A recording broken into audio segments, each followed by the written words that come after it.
Sorry about the visuals. I'm trying to disguise.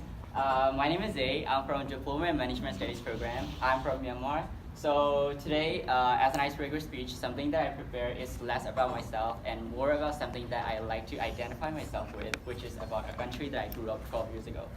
So I chose about Papua New Guinea more than my own country, Myanmar, because that's something that I really cherish, and I really hope that this sharing experience will really pique your interest and make you feel fascinated about this particular country.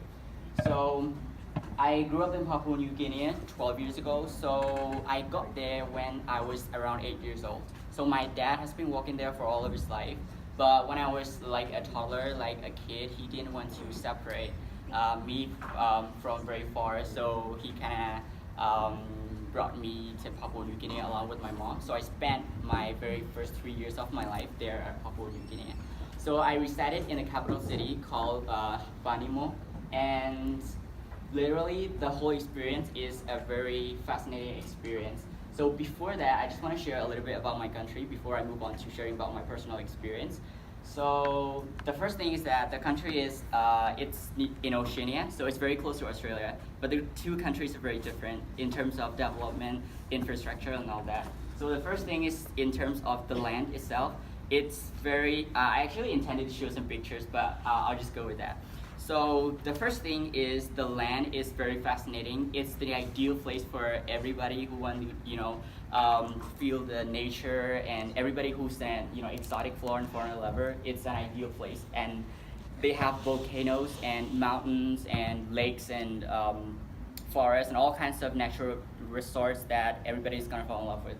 The second is the people. So this is a picture of the typical Papua New Guinean people. They're all black, but they don't usually dress up like that way. This is usually there's like ceremonies, like weddings or some kind of ritual kind of events. They usually dress up that way. The people, I might not say that they are hostile kind, but they have a very close knitted culture.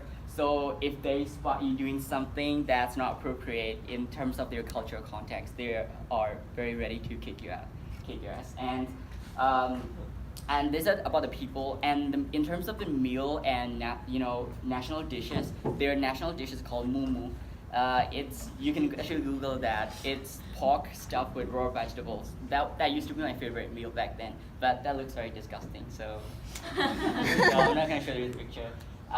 That's the mumu, and another is the sweet potatoes. These are their, how do I say, staple meal. I used to love that a lot, and they drink Pepsi a lot. That's why I'm not a Pepsi addict. And last but not least is their life.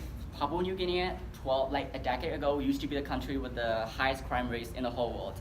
So their most common crimes include kidnap, rapes, robberies, and you might have heard of something called arson.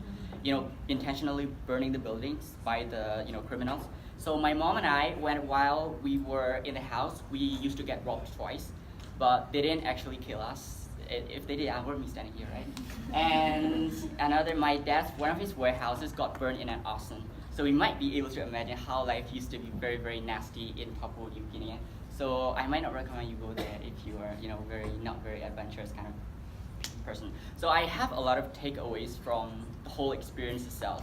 The first thing is that I developed something called copophobia. It's not a legal term. So the government is very corrupted, and they have a lot of criminals and all that. So their cops are trained to shoot people and not to interrogate or not to catch.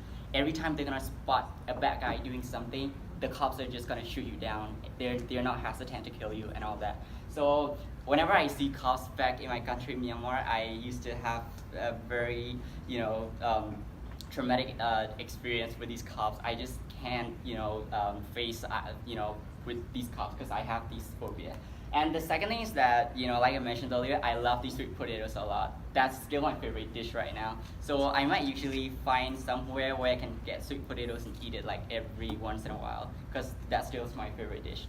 And food. And then last but not least, I think the whole experience made me very close to my family, because in the whole neighborhood, I think we were the only Asian family in the in the entire neighborhood. So that made us very close to each other. So we were the only, like my mom, me, and my dad. We used to be the only three people, in the whole neighborhood. So that is a very closely ideal experience for me. So that's basically about myself. I really encourage that you guys can Google and research more about the place because that's definitely fascinating. I mean, I am very scared of the place because it's very dangerous, like I mentioned earlier.